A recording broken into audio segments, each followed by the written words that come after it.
여러분에게 외국은 어떤 곳인가요? 세계화가 빠르게 진행되고 있는 지금 외국이 더는 낯설게 느껴지지 않는 것 같습니다. 매주 화요일 저녁 시간에는 세계 곳곳의 이야기를 들려드리고자 합니다.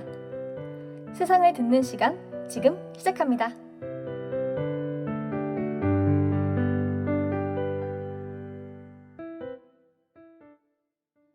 안녕하세요, 서연 씨. 굉장히 오랜만에 만나는 느낌이 드는데 그동안 잘 지내셨죠? 네, 우리가 못 본 사이에 완전히 봄이 찾아와서 꽃도 보고 따스함도 느끼고 정말 좋았던 것 같습니다. 맞아요. 꽃이 한두 개 피어나는데 제 마음이 괜히 설레더라고요. 그래서 그런지 오늘 방송도 더 기분 좋게 시작하게 되는 것 같아요. 그럼 이제 본격적으로 오늘 방송을 시작해 보도록 할까요? 오늘은 나라별로 다른 법과 문화에 관한 이야기를 나눈다고요? 네, 1부에서는 나라별로 다른 법들을 살펴보고 2부에서는 나라별로 다양한 문화들을 한번 살펴볼 예정입니다. 그렇군요. 어떤 법들과 어떤 문화들을 들려주실지 벌써 기대가 되는데요. 그럼 노래 한 곡 듣고 와서 첫 이야기를 나눠보도록 하겠습니다. 오늘은 반려동물 보호법에 대해서 다뤄본다고요, 서연 씨. 네, 우리나라는 사실 지금 반려동물 보호법들이 계속 생겨나고 발전하고 있는 단계입니다. 그래서 반려동물에 관한 법이 더 먼저 자리 잡힌 다른 나라들에서 어떤 법들을 어떻게 집행하고 있는지 오늘 한번 같이 이야기를 나눠보고자 합니다. 그렇군요. 네, 그럼 노래 한 곡 더 듣고 와서 반려동물에 관련된 각 나라의 법에 대해 살펴보는 오늘의 1부 시작해 보겠습니다. 그럼 반려동물 보호에 대한 각 나라의 법 한번 알아보겠습니다. 가장 먼저 소개해드릴 나라는 노르웨이입니다. 노르웨이에서는 강아지를 키우려면 하루에 산책을 최소 3번 이상 해야 한다는 반려견 3회 산책법이 있다고 합니다. 이를 지키지 않는다면 최대 230만 원 상당의 벌금형을 받을 수 있습니다. 230만 원이요. 저도 반려견의 산책이 꼭 필요하다고 생각하는 입장에서 좋은 법인 것 같긴 한데, 근데 이 법을 지키는지 안 지키는지 알아내기가 쉽지 않을 것 같은데요? 그래서 노르웨이에는 독특하게 동물 관련 사건들을 전담하는 경찰이 따로 있습니다. 그래서 이 법을 지키지 않는 모습을 신고할 수 있다고 합니다. 전담 경찰이 있다니 신기하네요. 얼마나 반려동물 보호를 중요하게 생각하는지 느껴지는 부분인 것 같아요. 네, 다음으로는 스웨덴의 이야기를 들려드리겠습니다. 스웨덴은 반려동물의 천국이라고도 불리는 나라입니다. 스웨덴에서는 현재 반려동물만의 독립공간을 제공할 수 있도록 그것을 법으로 규정하고 있습니다. 이를 지키지 않을 시에는 최대 2년의 실형을 선고받을 수 있다고 합니다. 아, 지금 이야기를 들으면서 생각해보니 반려동물만의 독립공간을 만들어주는 것이 생각보다 쉽지 않은 것 같아요. 근데 이게 법으로 제정되어 있다니까 되게 좋네요. 저도 이 공간의 필요성에 대해 지금 다시 한번 생각해보게 되는 것 같아요. 네, 저도 이 법을 알고 나서야 반려동물 독립공간의 필요성에 대해 되돌아보게 되었던 것 같습니다. 스웨덴에서는 또 실내에서 반려동물을 묶어두거나 가둬두는 것을 금지하고 불가피한 경우에는 최대 2시간으로 제한하고 있습니다. 그리고 4시간 이상 집에 혼자 두는 것을 금지하고 있고 최대 6시간마다 산책을 시켜줘야 한다고 합니다. 그래서 전문적으로 강아지 산책을 시켜주는 동물 산책 도우미, 일명 도그 워커가 생겨나기도 했다고 합니다. 아, 법이 직업을 만들기도 하네요. 스웨덴이 강아지 유치원처럼 강아지 돌보미 서비스가 발달했다고 들었던 기억이 있는 것 같기도 해요. 네, 법으로 강하게 규제를 하고 있다가 보니까 직업도 생겨나고 시스템도 더 많이 발달한 것 같습니다. 놀랍게도 스웨덴의 법은 여기서 끝이 아닌데요. 반려견 생활 환경 규정이라고 해서 보호자가 준수해야 하는 여러 가지 생활 조항을 제시하고 있습니다. 반려견이 있는 실내 공간 온도와 햇빛이 들어오는 창문이 있어야 한다는 것, 실내 공간 공기의 암모니아 수치와 이산화탄소 수치, 그리고 최소 생후 8주 동안 어미개와 분리될 수 없음 등 아주 세세한 조항들이 존재합니다. 와, 정말 세세하네요. 더 큰 책임감을 느낄 것 같은데요? 네, 이러한 조항들이 직접 제시가 되어 있으니 경각심도 갖고 책임감도 느낄 수 있을 것 같습니다. 그럼 다음으로는 독일에 대해서 말씀드리겠습니다.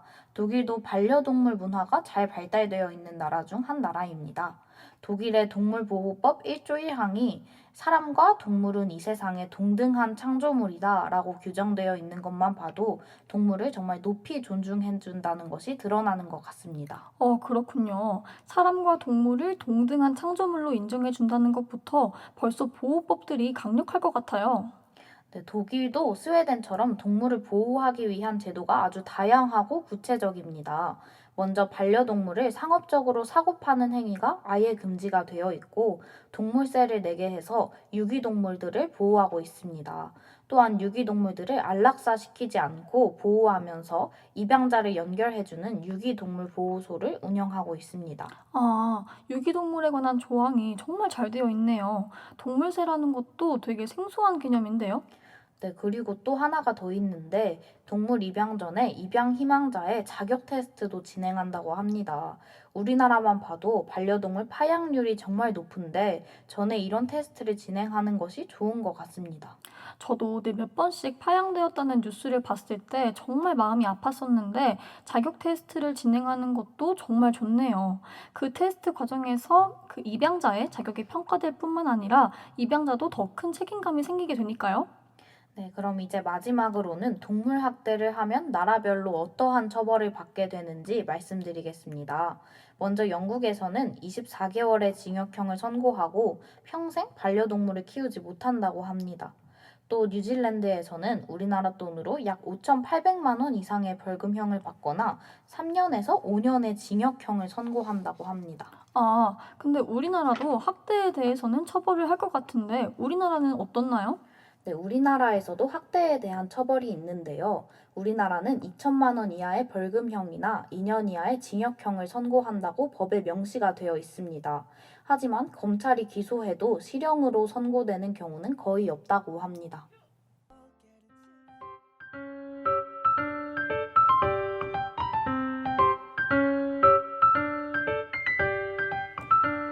네, 오늘은 화요일. 여러분은 세상을 듣는 시간과 저녁을 함께하고 계시는데요. 벌써 1부가 마무리되었습니다. 2부를 시작하기 전에 쉬어가는 타임으로 외국의 황당한 법안 하나를 소개해 드리려고 해요. 오늘은 어떤 법이죠, 서연 씨? 오늘은 이탈리아에 있는 카프리섬의 한 법을 소개해드리려고 합니다. 카프리섬은 아름다운 자연 경관과 행복한 삶이 있는 곳으로 유명한데요. 이 섬에도 이상한 법이 하나 있습니다. 바로 이 섬에서는 걸을 때 소리가 나는 신발을 신으면 아예 안 된다고 합니다. 아, 걸을 때 소리가 나는 신발이요? 그동안 황당한 법에 대해 많이 들었지만 이번 법은 특히 더 황당하네요. 저는 구두 필수거든요, 여행 갈 때. 그런 아름다운 곳에 놀러 갈 때는 구두가 필수인데 운동화만 신고 가야겠어요.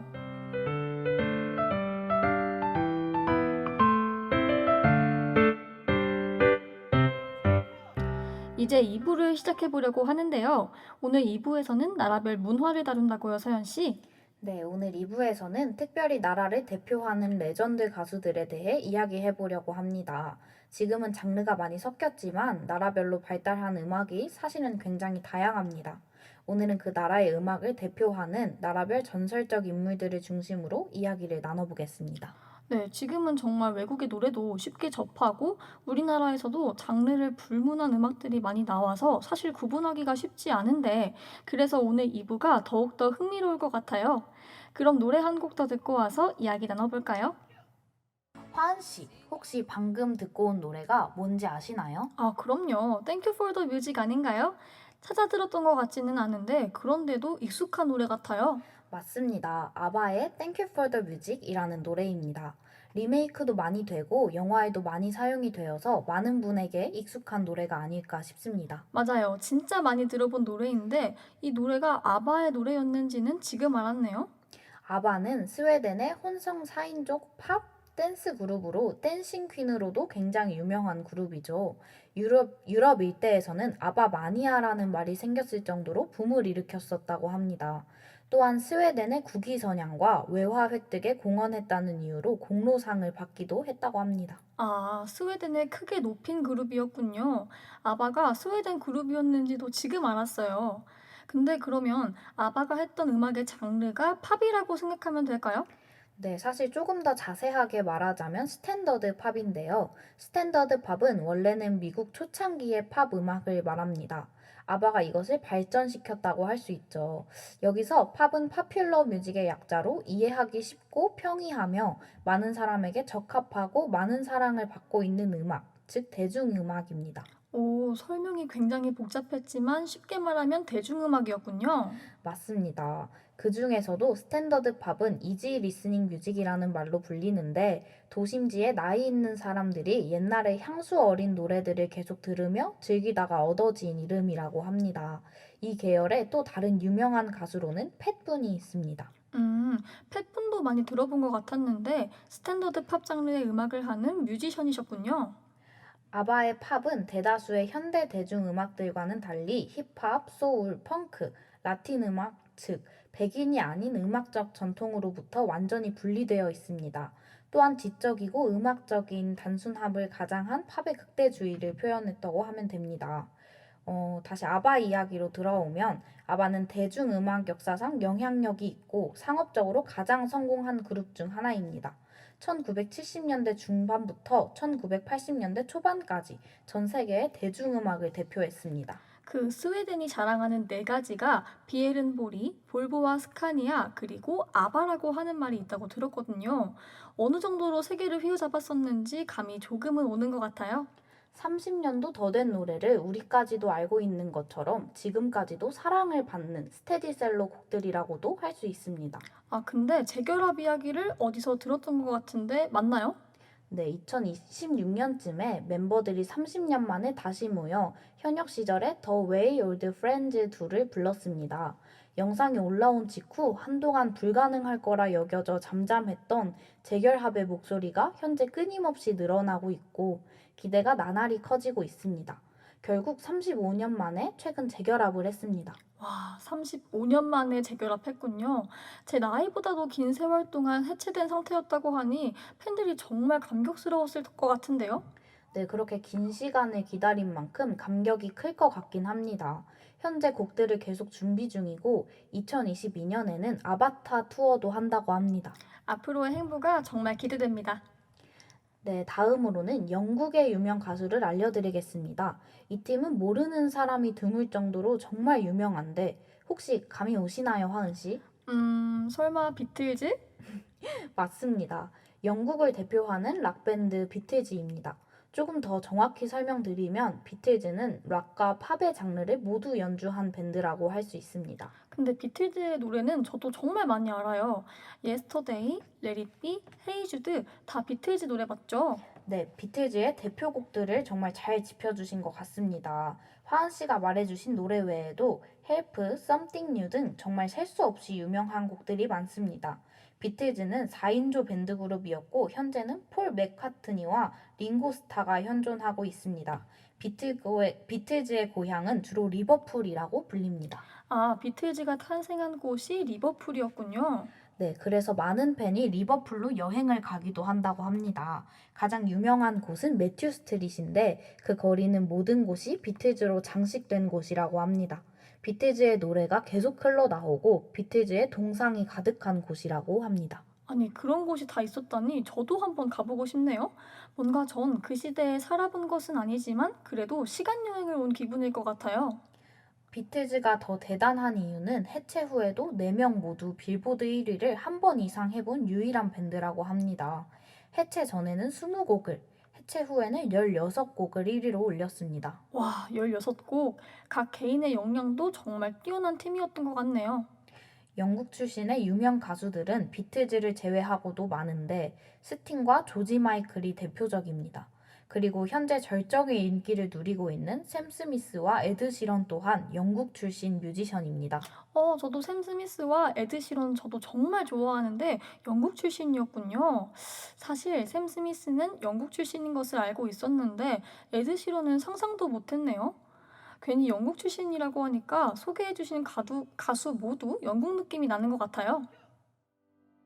네, 오늘은 각 나라의 반려동물 보호법과 음악 문화에 관한 이야기를 나누어 보았는데요. 어땠나요, 서현 씨?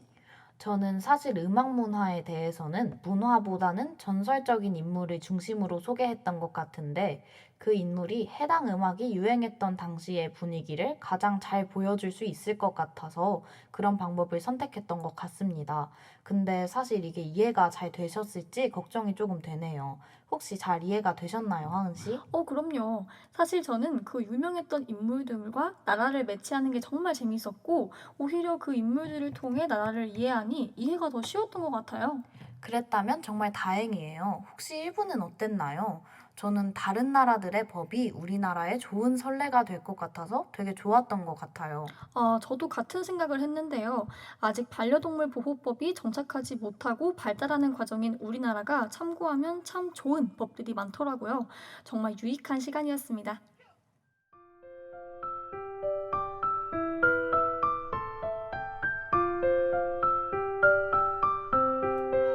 네, 아쉽게도 오늘의 이야기는 여기까지입니다.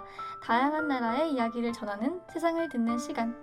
하고 여러분께 유익하고도 즐거운 시간이었기를 바랍니다. 저희는 다음 주 이 시간 다시 찾아오도록 하겠습니다. 지금까지 제작의 황서연, 연출의 박현진, 기술의 조민주, 모니터의 김예진, 그리고 진행의 저는 임화은. 황세연이었습니다. 감사합니다. 감사합니다.